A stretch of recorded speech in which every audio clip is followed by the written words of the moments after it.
Jean-Michel Lamazerolle, RCF Charente. Bonjour à toutes et à tous. Je tiens au nom de notre radio RCF Charente à vous remercier de votre fidélité et vous présenter tous nos meilleurs vœux de bonne et sainte année 2020. Pour commencer cette nouvelle année de Nos paroisses ont du talent, quoi de mieux que de nous retrouver dans l'église Saint-André d'Angoulême pour fêter sa renaissance après un long temps de travaux. C'est à la messe du jour de Noël qu'elle a repris sa fonction liturgique pour la plus grande joie de celles et ceux qui l'aiment, et elle a été déjà mentionnée dans une charte datée de 1020. Pour parcourir son histoire, j'ai la joie d'être entouré du père Laurent Morin pour la partie historique, de monsieur Jacques Marot et des membres de l'ensemble Arpège pour la partie musicale, ainsi que de messieurs Hervé Gomzig, monsieur Fernando de la communauté portugaise, mesdames Marie-Thérèse Audour et Annie Boisdon pour la partie témoignage. Avec un salut spécial pour les curés, les pères Mangui et Denis Trinet, qui sont retenus par d'autres activités, mais qui sont de tout cœur avec nous. On applaudit. Merci pour eux. Alors, avant de parcourir l'histoire de ce magnifique bâtiment historique, j'aimerais que l'on fasse résonner avec un premier morceau de musique en live, comme on dit, c'est-à-dire que nous avons ici des interprètes en chair et en os pour nous faire goûter l'acoustique du lieu. Alors, cher Jacques, qu'allons-nous entendre pour commencer notre émission ? Bonjour. Bonjour. Donc pour commencer, on va interpréter un lied de Beethoven, puisqu'on fête cette année les 250e anniversaire de sa naissance. Ça se fête aussi. Ça se fait. Voilà. Donc un lied attrait à l'amour, je veux dire, à quelque chose de calme, de méditation. Bon, alors on commence par une méditation. Il Voilà. ne faut pas endormir les auditeurs, mais ça m'étonnerait. Vous êtes combien de choristes ici ? Là, c'est un ensemble féminin, c'est, comment dirais-je, à géométrie variable. Ça pourrait commencer à 1. 1, c'est une personne, certes, mais ça peut être à 2, à 3, on peut faire, et après, à une dizaine. Il y a forcément Paola Frémont qui est avec nous, qui est à l'orgue, et puis moi qui vais essayer de planifier tout ce beau monde autour de ce beau lied de Beethoven. On vous fait confiance, c'est à vous, on vous écoute.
Bravo à vous.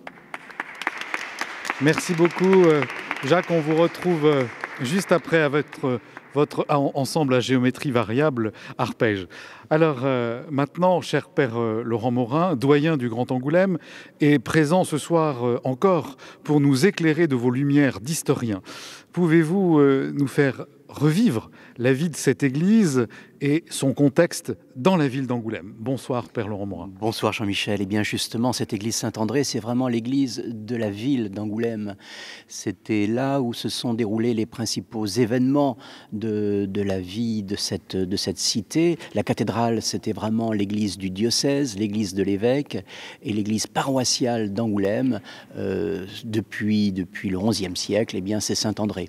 On peut d'ailleurs signifier qu'à l'origine, c'était presque une chapelle du palais Taillefer. Les comtes d'Angoulême avaient leur résidence de l'autre côté de ce qui est aujourd'hui la rue qui passe devant l'église.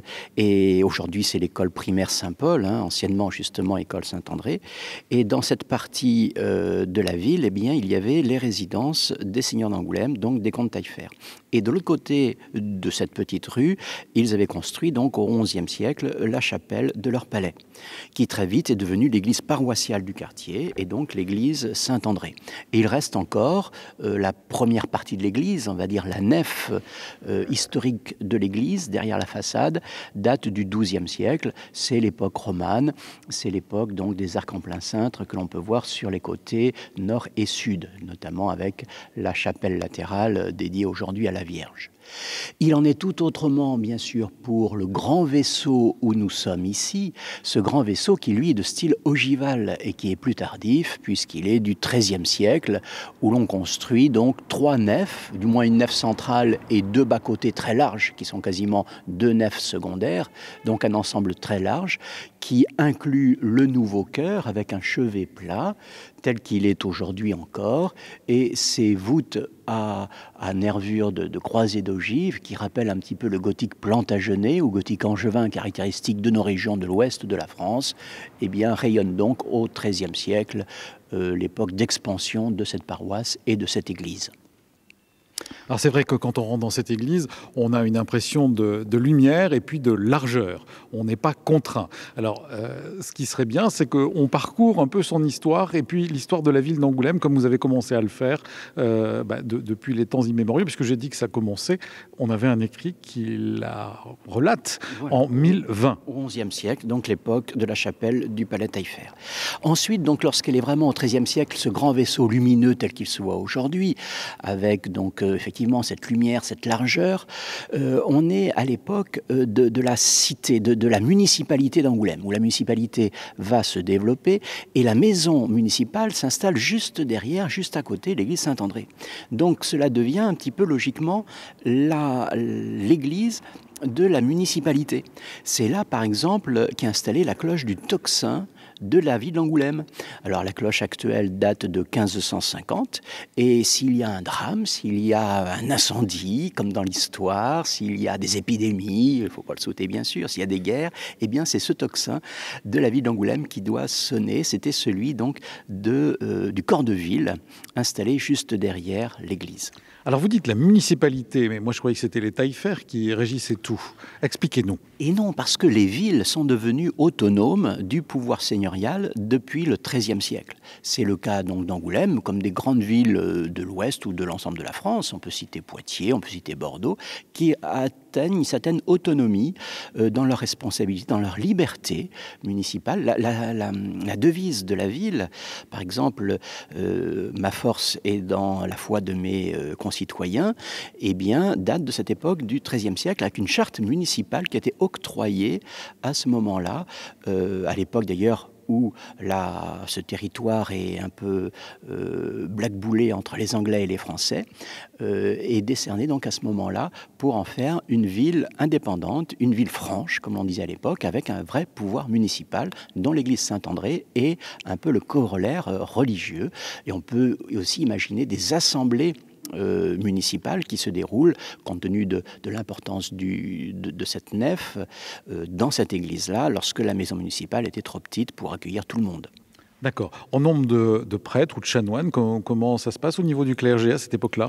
Alors c'était déjà une église paroissiale, c'est-à-dire avec un curé et des vicaires. La règle, c'était un curé pour 500 habitants, et dès que l'on arrivait à plus de 500 habitants, il y avait un premier vicaire, plus de 1000, un deuxième vicaire, plus de 1500, un troisième vicaire, ainsi de suite. Mais attention, il y avait bien d'autres églises autour de Saint-André qui aujourd'hui ont disparu. On peut citer par exemple, non loin de là, il y avait l'église Saint-Paul, avec la paroisse Saint-Paul, qui correspondait à l'actuel marché couvert, qui à l'époque c'était le Châtelet d'Angoulême. Et cette église Saint-Paul, rue des Arceaux, est démolie depuis Ravaillac, puisque c'était la paroisse de Ravaillac, donc on l'a démolie aussitôt après l'exécution de Ravaillac, lorsqu'il a tué le roi Henri IV. Donc la paroisse Saint-Paul, par exemple, a fusionné avec Saint-André dès le XVIIe siècle, et d'ailleurs, jusque dans une époque assez récente, je me souviens, sur la façade de cette église, qui a été refaite au début du XIXe siècle par Paul Abadie père, il y avait deux statues, l'une de Saint-André et l'autre de Saint-Paul, qui représentaient la fusion de ces deux paroisses depuis le XVIIe siècle. Malheureusement, donc, ces deux statues ont été vandalisées, ont été volées, enfin, elles ne sont plus là. Alors vous parliez du roi Henri IV, l'édit de Nantes, etc. Mais avant, les guerres de religion, elles ont impacté lourdement, notamment je crois dans la voûte, cette église. Voilà, il a fallu bien sûr faire de grands travaux au XVIIe siècle, après ces guerres de religion, et notamment recréer tout le mobilier. Alors on a justement un mobilier qui va être le mobilier que l'on voit encore aujourd'hui dans cette église, qui est finalement de l'époque qui va suivre les guerres de religion, où tout a été brûlé, dévasté, et on va installer un mobilier de grande qualité. Je dirais que pour Angoulême, voire même peut-être même pour la Charente, c'est l'église la mieux lotie au niveau des œuvres d'art. Je pense bien sûr à cette magnifique chaire en noyer sculpté qui date de 1645. On y voit non seulement les 4 évangélistes sur les 4 faces principales de la cuve de prédication, mais aussi une magnifique couronne au-dessus de l'abat-voix, des cariatides qui portent cette abat-voix, un magnifique escalier aussi qui monte jusque dans cette cuve à prêcher. Donc on a affaire ici à un très beau mobilier du milieu du XVIIe siècle. Et les tableaux, les œuvres peintes, notamment cette très belle nativité qui se trouve donc à gauche dans la nef gothique, c'est ça, en rentrant dans l'église, cette très belle nativité date du XVIIe siècle également, ainsi que bien d'autres œuvres peintes dont on a une conservation quasi parfaite, et en plus elles ont été restaurées, elles ont été remises en état également lors des travaux de rénovation de cette église au cours de ces derniers mois. Il faut bien sûr ne pas oublier le magnifique rétable qui occupe donc le chevet, le fond du chœur de cette église paroissiale. Il date des années 1690, donc on est toujours dans cette reconstruction du XVIIe siècle. Lui aussi a été renettoyé ces derniers mois. Au centre, l'œuvre peinte représente bien sûr la Pentecôte, l'effusion de l'Esprit Saint sur les apôtres, et au centre, la Vierge Marie. Le tout est entouré de colonnes torsadées, de guirlandes de fleurs, de statues, notamment la Vierge et l'Enfant au sommet de la composition. On est déjà ici dans le style baroque qui va marquer donc cette deuxième moitié du XVIIe siècle. Oui, on voit aussi la croix de Saint-André, et puis un autre, je ne sais pas, blason à côté avec 3 étoiles et une lune. Et on a également Saint-André au sommet gauche de ce rétable de pierre et de bois. Donc on ne peut qu'inviter les gens à venir redécouvrir cette église. Qu'est-ce qui s'est passé pour qu'elle soit fermée longtemps? Est-ce que vous pouvez nous en dire un petit peu plus? Oui, je dirais tout simplement qu'il y avait des problèmes d'infiltration d'eau, la réfection de la couverture de cette église, qui entraînait donc des zones d'humidité assez fortes dans les voûtes. L'église a été fermée il y a donc 3 ans et demi, et depuis l'été dernier, les travaux ont consisté, sous l'égide de Monsieur Donnement, donc architecte des monuments historiques, à déplâtrer les trois travées, les trois nefs de ce chœur gothique. Donc les plâtres étant retirés, on est directement à la pierre et il n'y a plus de risque d'effritement des plaques de plâtre qui avaient été rajoutées pour l'essentiel au XIXe siècle. À noter également que la couverture de l'église, elle, va être refaite prochainement. Les travaux ne sont pas terminés. L'intérieur, c'est bon, on peut célébrer les messes et à nouveau visiter le lieu, venir s'y recueillir. Mais pour l'extérieur, ce n'est pas terminé. Il y a encore 6 mois de travaux qui vont consister à la réfection donc, de la toiture et de la charpente, qui nécessitaient donc une reprise assez conséquente. Alors, je le disais, elle a été rouverte à la liturgie ce beau jour de Noël dernier. Là, on sait, vous êtes le doyen de ce grand Angoulême, je cherchais le mot. Qu'est-ce qui se passe aujourd'hui dans cette église, puisque le père Manguier et le père Trinet ne pouvaient pas être là aujourd'hui? Voilà, bien essentiellement, c'est-à-dire le retour au culte paroissial habituel, c'est-à-dire la messe dominicale, chaque dimanche à 9h30, la paroisse des Saints-Apôtres, dont fait partie aujourd'hui l'église Saint-André, a plusieurs messes dominicales. À 11h, c'est la messe à la cathédrale, le samedi soir à 18h à Saint-Martial, et le dimanche matin, donc à 9h30, la messe paroissiale pour le quartier et au-delà, bien sûr, donc à 9h30, plus d'autres temps de prière, d'autres manifestations en fonction des événements, en fonction des occasions, bien sûr. On va voir ça avec nos invités tout à l'heure. Est-ce qu'elle a eu une place particulière dans la vie de la cité et encore aujourd'hui? Je sais par exemple que les avocats font leur messe ici, du barreau. Alors dites-nous un petit peu, avant qu'on écoute dans quelques instants un autre morceau de l'ensemble arpège avec Jacques Marot.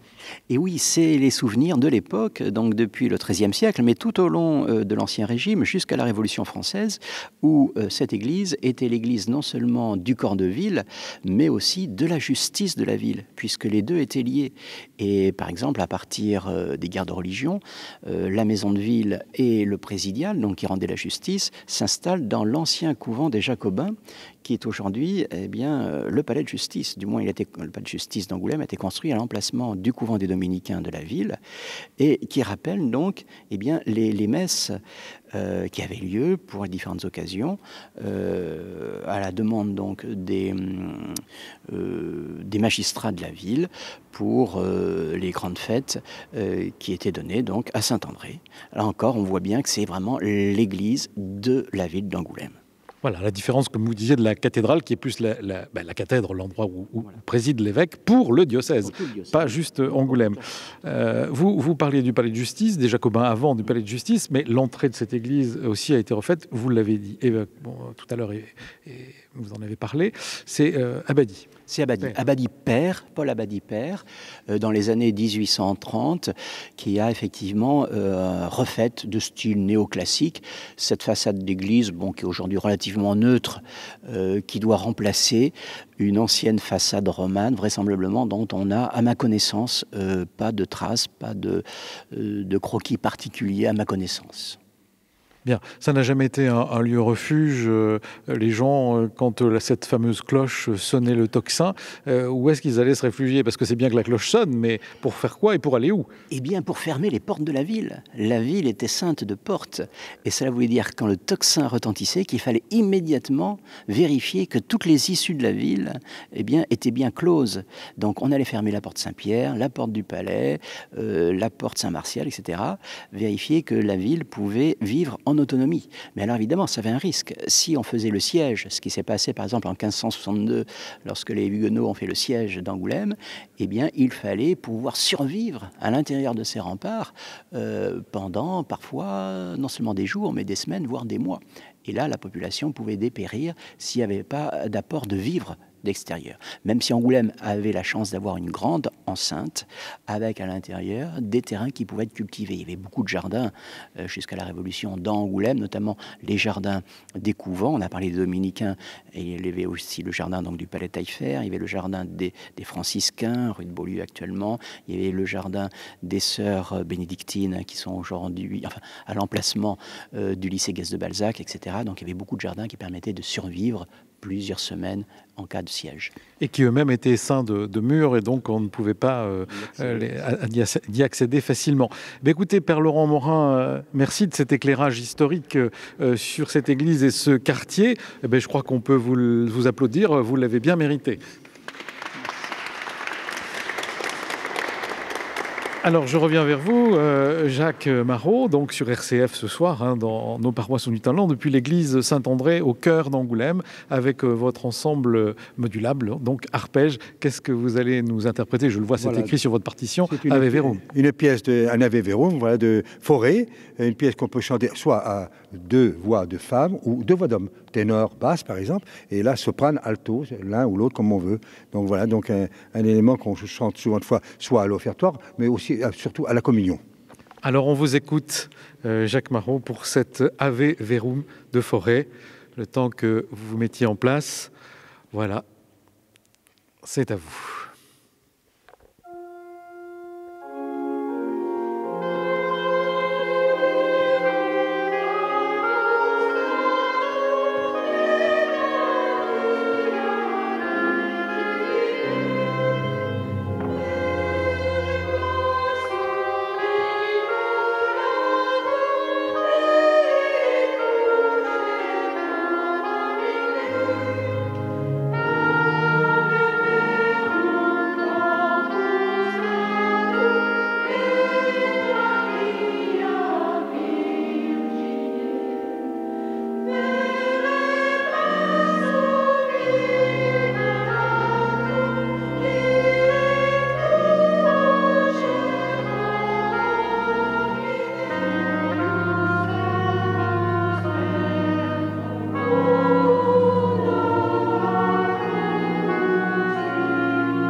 Bravo, bravo.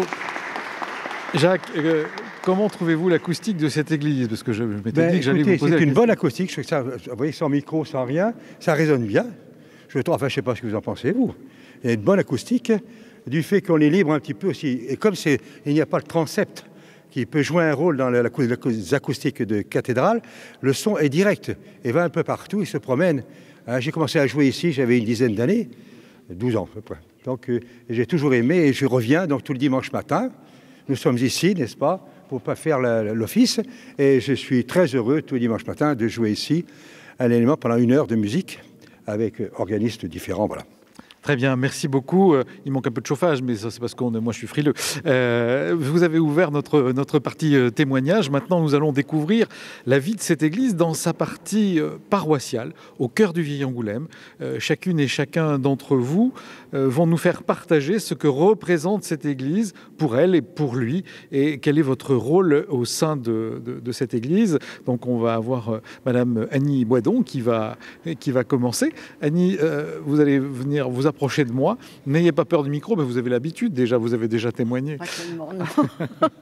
Bon, mais c'est tout simple. Il y a presque personne qui nous écoute, on est juste entre nous. Oui. Hein, voilà. Je vous remercie, mais moi je peux d'abord dire la joie de voir cette église réouverte, de retrouver tous les anciens et beaucoup d'autres. Ça a été une occasion de joie pour tous et on l'a senti profondément. Mon rôle à moi, on m'a confié simplement de préparer un peu les liturgies, voilà. Mais c'est surtout ça, quoi, préparer. Je suis la sacristine de fonction pour l'instant. Bon, vous êtes la sacristine de fonction et on sait combien ce rôle est essentiel.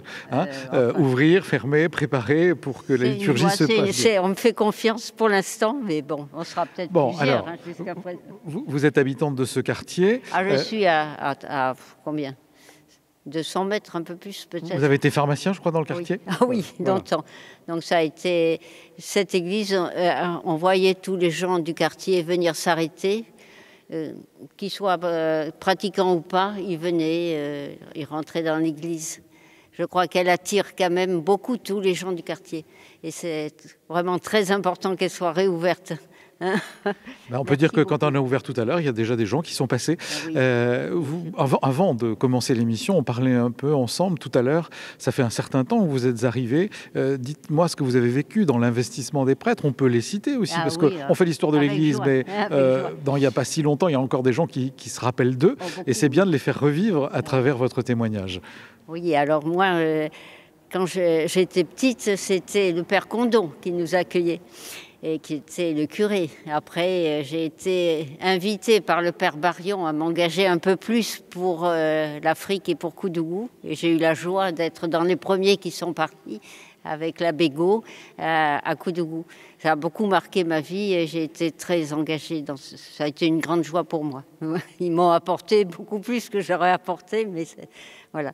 Et puis après, donc le père de Guillaume qui a aussi beaucoup compté par sa gentillesse et son accueil. On a la chance dans cette église d'avoir des prêtres très ouverts sur le monde et magnifiquement accueillants. Pour les pauvres comme dans toutes les difficultés, des périodes difficiles de la vie, les gens se sont sentis accueillis. J'ai pas mal de témoins de gens qui ont eu des moments de divorce ou des moments de maladie et étaient toujours accueillis par nos prêtres. Ils étaient un peu plus nombreux, ce qui était plus facile peut-être pour eux, mais c'est vraiment une église où la charité est vraiment présente, quoi. Vous me disiez également que c'était un quartier plutôt de pauvre ici. Au départ, il a été très pauvre, oui. Et puis, mais il a été... Et donc, beaucoup de ceux qui sont arrivés, comme c'était difficile, ils se sont installés là. Et c'était même, par endroits, c'était des taudis. Et j'ai vu le père Barion, avec toute une équipe, essayer de restaurer certains locaux qui étaient vraiment... C'était très difficile, quoi, à vivre. Je suis allée, moi, livrer des médicaments à une vieille dame. Le plafond était tombé à moitié. Et ça m'a frappé. Non, c'était un quartier très pauvre qui, maintenant, a été restauré et qui est beaucoup plus vivant, quoi. Ça a été bien restauré.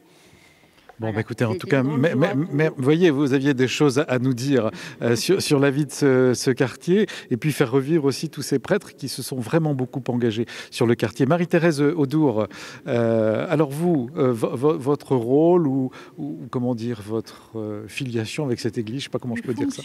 Ou fonction, comme vous voulez.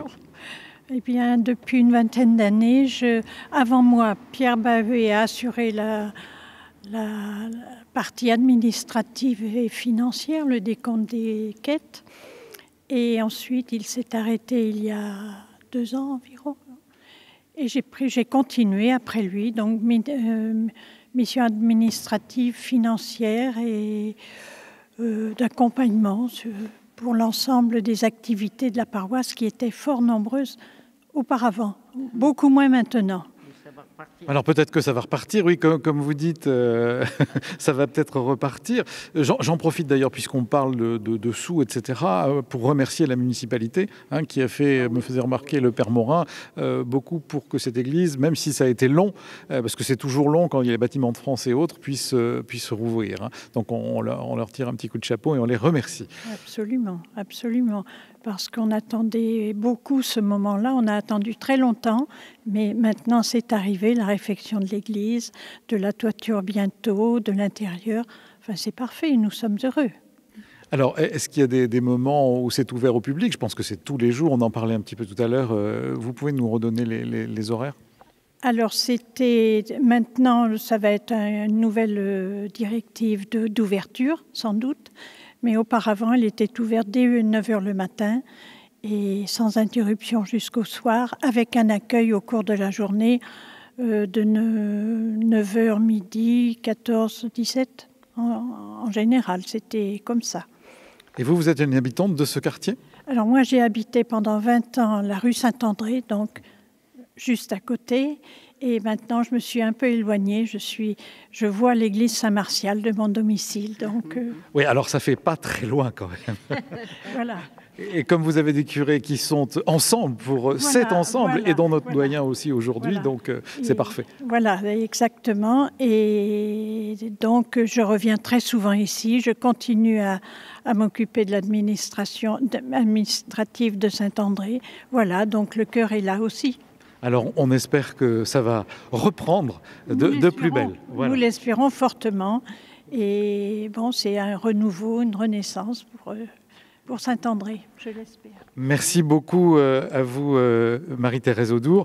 Et maintenant, je vais passer la parole. J'étais en train de chercher votre nom, mais je crois qu'on m'a tourné la feuille sur laquelle j'avais votre nom. Voilà, Monsieur Hervé Komzig. Alors vous allez rectifier. Tomczyk. Ah oui, pardon, c'est un nom polonais. Oui, alors, comme je ne l'ai pas orthographié et je ne l'ai pas répété, j'étais sûr de me tromper. Bon, voilà. Alors, cette parenthèse faite et rectifiée, vous, votre lien avec cette église? Eh bien, moi, je suis arrivé sur la paroisse il y a environ 35 ans. Donc d'abord comme simple paroissien, ensuite je m'intéresse beaucoup à tout ce qui est antiquité, brocante, donc j'ai participé comme client à la brocante de Saint-André qui a une certaine notoriété, qui se déroule en principe fin septembre ou tout début octobre, selon le calendrier. Et puis petit à petit, je me suis engagé aux côtés de collègues, Marie-Thérèse Audour, Anne-Marie Boidon et d'autres, d'abord comme petite main, parce qu'il faut beaucoup d'énergie pour brasser pratiquement 1,5 tonne de livres et de bibelots. Et puis ensuite, je me suis occupé plus spécialement de la section livres et bibelots. Voilà. Cette brocante, qui a donc une certaine notoriété maintenant, a été fondée il y a plus de 40 ans par Simone Rouchier. Et donc, ça s'est bien développé. Donc, il y a d'autres rayons, si je puis dire. Il y a pâtisserie, une tombola depuis l'année dernière. Et donc, tout cet argent contribue, bien sûr, à financer les activités de la paroisse et également à financer également les achats de petits matériels et d'objets liturgiques qui sont nécessaires pour la vie de la paroisse. Oui, parce qu'évidemment, les gros travaux, c'est pour la municipalité, voilà, les bâtiments de France, mais après, tout l'entretien, je pense que la cire pour la chaire et autres, voilà, et autres chaises, bancs et autres, et confessionnaux, c'est pour vous. Voilà, et beaucoup de xylophones depuis quelque temps, puisque 3 ans de fermeture n'ont pas arrangé les choses, et les petites bêtes qui étaient là déjà un peu présentes avant la fermeture ont bien profité de ces 3 ans d'absence de vie pour prendre leurs aises, on va dire. Alors ça veut dire que vous avez été nombreux à la réouverture pour la remettre en ordre et en état pour la liturgie. Voilà, il y a beaucoup de gens, d'ailleurs d'autres paroisses, enfin d'autres clochers de la paroisse, en particulier de Saint-Martial et de la cathédrale, qui sont venus nous aider, bien sûr, pour brasser les meubles. Il a fallu sortir les meubles, tous les bancs, les chaises, etc., les stocker à Saint-Jacques-de-Loumeau, ensuite les entretenir. Et puis il a fallu là aussi beaucoup de bras. En fait, la vie de la paroisse ou de la brocante, c'est en fait beaucoup de manutention et de main-d'œuvre. Mais écoutez, on vous remercie et on les remercie au passage. On profite de cette émission de Nos paroisses ont du talent sur RCF Charente. Merci, merci à vous, Hervé. Comme ça, je ne ferai pas de faute avec votre nom de famille. Alors maintenant, on en parlait tout à l'heure avec Annie Boidon. Il y a eu des migrants qu'on a accueillis, mais à l'époque, c'était plutôt la communauté portugaise. Et nous avons la chance d'avoir ce soir Fernando et Rogério qui vont nous parler de la vie de cette communauté portugaise ici. Bonsoir à vous. Bonsoir.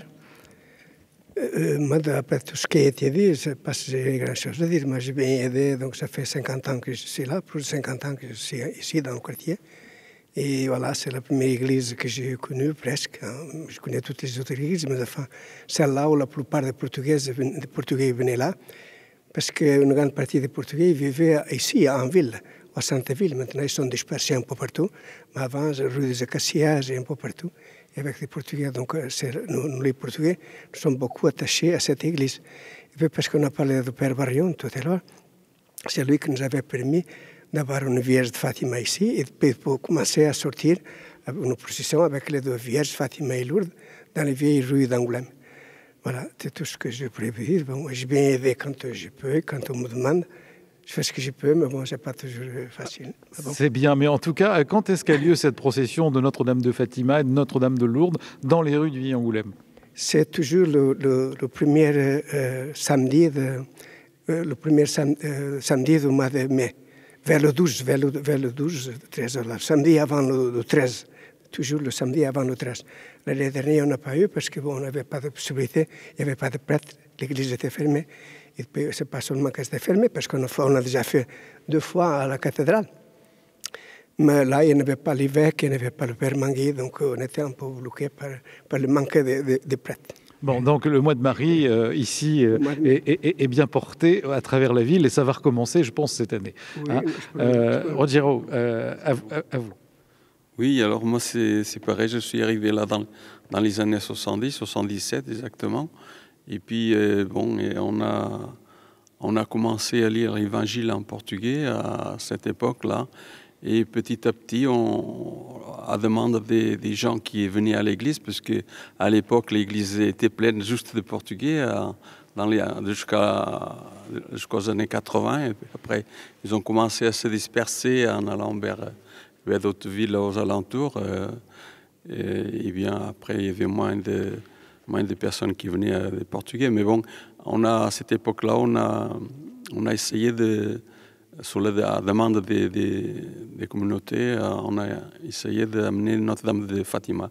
Cette époque-là, dans les années 80. Et puis, depuis ces années-là, on a tout le temps essayé de faire la procession. Sauf l'année dernière, qu'on a fait quand même fêter, quand même à l'église de Saint-Martial, mais on n'a pas fait la procession. Mais autrement, depuis les années 80, qu'on fait la procession dans les rues de Vieille à Angoulême, et on est très content et très heureux de l'avoir fait. Alors, quand on rentre dans l'église, Notre-Dame de Fatima, elle est tout de suite à droite en rentrant. Comment vous vous êtes senti accueilli en Angoulême, Rogério? Très bien. Moi, tout le temps, je me suis toujours bien senti à Angoulême. Moi, je n'ai pas resté longtemps à Angoulême, puisque j'ai habité que 2 ans à Angoulême, et puis je suis parti, comme la plupart, je suis parti dans les alentours d'Angoulême. Et puis j'ai habité depuis pas mal de temps, 40 ans à Ruel, surtout. Mais je me suis toujours occupé de la fête de Notre-Dame de Fatima. Je viens régulièrement, et pas régulièrement, mais presque, à Saint-André, puisque c'est l'église qui nous a accueillis au départ, et puis qu'on y tient, on se sent bien là. Bah écoutez, il y a une belle fidélité et vous êtes très présent. Enfin, on sait que la communauté portugaise compte beaucoup pour le diocèse, pour l'évêque et tout. Des émissions chez nous reprendront sûrement avec Louise bientôt de la communauté portugaise. Donc, en tout cas, on vous remercie pour votre investissement à tous parce que oui, il y avait des bras, mais il y a aussi de l'énergie. Eh bien, vous vous êtes bien senti accueilli et vous aussi, Fernando. Depuis le début, tout le temps. Oui, on était bien accueillis. Je me sentais bien accueilli. Je continue à me sentir bien. Bien, eh bien, écoutez, je crois qu'on peut vous applaudir tous.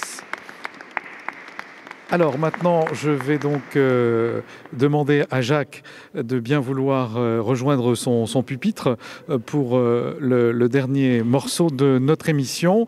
Et il va nous dire qu'est-ce qu'il va nous interpréter avec l'ensemble Arpège. Merci mesdames, merci madame l'organiste, aussi Paola, de nous ravir ce soir par les chants et la musique. On va confier tout ce qu'on vient d'entendre dire, que ce soit par le Père Morin, que ce soit par les Portugais, par nos amis qui sont là depuis longtemps et qui travaillent beaucoup pour, comme ils ont dit, pour la paroisse, etc. À la Vierge Marie, on va donc faire un Ave Maria qui est dit de Caccini. Parce qu'on ne sait pas très bien si c'est Caccini ou un autre, mais enfin, l'important c'est qu'on chante la Vierge. L'important c'est Ave Maria. C'est à vous. Merci encore.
Eh bien, c'est sur cet Ave Maria de Caccini que nous allons refermer notre émission Nos paroisses ont du talent ce soir.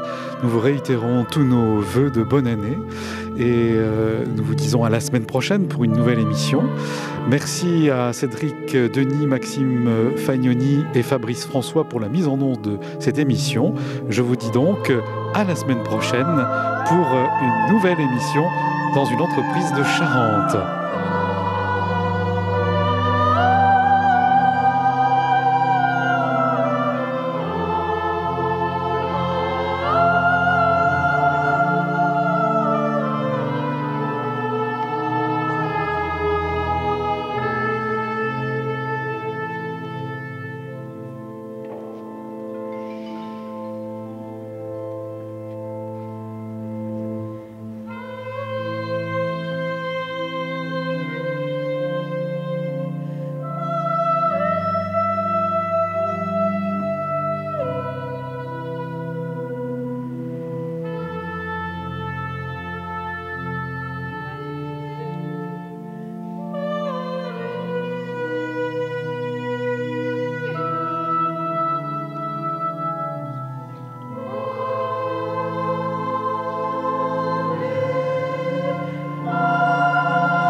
Bravo et merci à vous, merci beaucoup.